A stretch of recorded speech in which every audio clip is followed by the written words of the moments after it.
Hello, আসসালামু আলাইকুম everyone. আজকে দেখাবো ঘরে বসে কিভাবে খুব সহজেই রেস্টুরেন্টের মতো মান্ডি রান্না করা যায়। প্রথমে নিয়ে নিচ্ছি আমি পরিমাণ মতো চাল। এখন হলো মশলার পালা। প্রথমেই একটা টুকরো কাপড়ের মধ্যে ৪-৫ টুকরো লং, এলাচি, দারচিনি দিয়ে সেটাকে গিঁট বেঁধে দিলাম।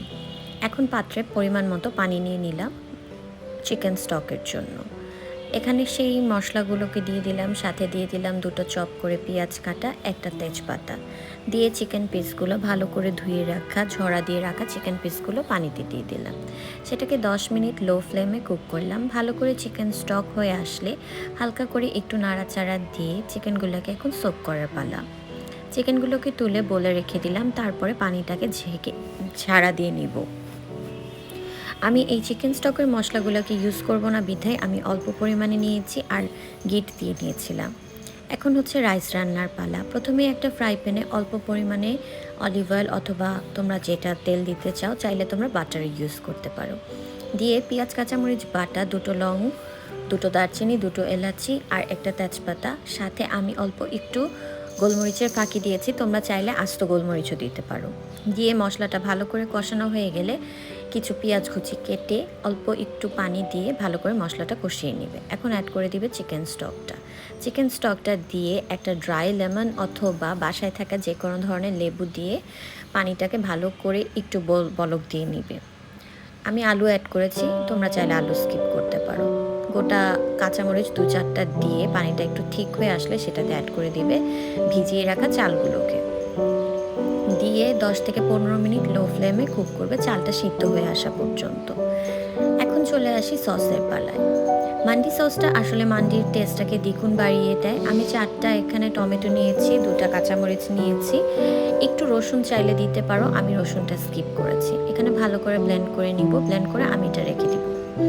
10 থেকে 15 মিনিট ওটা একটু সেট হবে। এখানে আমি চলে আসি চিকেনের গার্নিশ করার জন্য। প্রথমে একটু সিরকার মধ্যে অল্প একটু অয়েল আর একটু ফ্রুট কালার আর পরিমাণ মতো অল্প একটু লবণ দিয়ে ভালো করে মিক্সড করে চিকেনটাকে মেখে 5 মিনিট রেখে দিবে। তারপর তোমরা চাইলে ফ্রায়ারে দিতে পারো, আমি এখানে তাওয়াতে গ্রিল করে নিয়েছি। উল্টো পাল্টো করে ভালো করে একদম নাড়াচাড়া দিয়ে সুন্দর করে গ্রিল হয়ে গেলে চিকেনগুলোকে তুলে তুলে রাইসের উপরে সেট করে নিতে হবে। সেট করে মাঝখানে আমি একটু ফ্লেমের জন্য একটা ফয়েল পেপার দিয়েছি, সেটাতে দিয়ে দিয়েছি বার্ন করা কয়লার সাথে একটু ঘি দিয়ে একদম 2-3 মিনিটের জন্য ঢেকে দিবে, যাতে ফ্লেমটা পোড়া ফ্লেমটা মাংসের রাইসের মধ্যে বসে যায়। এখন চলে আসি মান্ডি সসটা যেটা ব্লেন্ড করে রেখেছিলাম সেটাতে এখন গার্নিশ করার জন্য অল্প একটু পুদিনা পাতা আর ধনে পাতা দিয়ে ভালো করে নেড়ে চেড়ে দিব। তোমরা চাইলে টেস্টটা আরেকটু বাড়ানোর জন্য একটু লেবু আর একটু চিনি দিতে পারো। ব্যাস, হয়ে গেল খুব সহজেই ঘরে বসে রেস্টুরেন্টের মতো মান্ডি। এইভাবে করে মান্ডি রান্না করে খেলে আর প্রতি সপ্তাহে বাইরে কোথাও যেয়ে খেতে ইচ্ছে করবে না। অবশ্যই সবাই আমাকে জানাবে মান্ডিটা তোমরা ট্রাই করেছো কিনা, আর এইভাবে মান্ডি রান্না করলে কিন্তু আমাকে মেনশন করতে ভুলো না। খুব সহজেই ঘরে বসে এইভাবে মান্ডি রান্না করে you guys can save your money as well as you guys can spend a quality time. Thank you everyone for watching.